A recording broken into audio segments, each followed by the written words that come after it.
کے تحت یہ میرے سامنے لسٹ آف آرڈیننسز ہیں جس کے اندر یہ انتخابی اصلاحات کا بل بھی شامل ہے.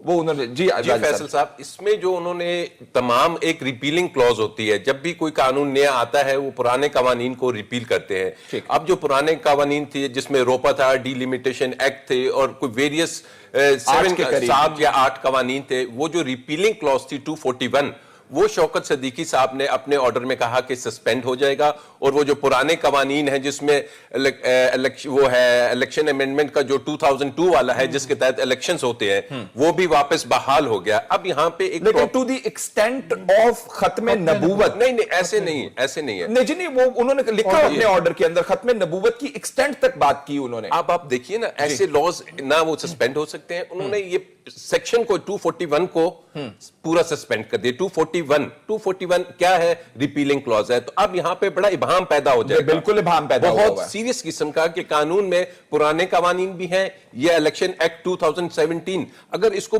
ایز اے ہول وہ سسپینڈ کرتے تب تو ایک چیز تھی. اب آپ کی جو ڈی لیمیٹیشنز ہونی ہے وہ بھی رکیں گی، اس سے آپ کی جو سینسس کا پروسیس ہے وہ بھی رکے گا، کیونکہ ڈی لیمیٹیشن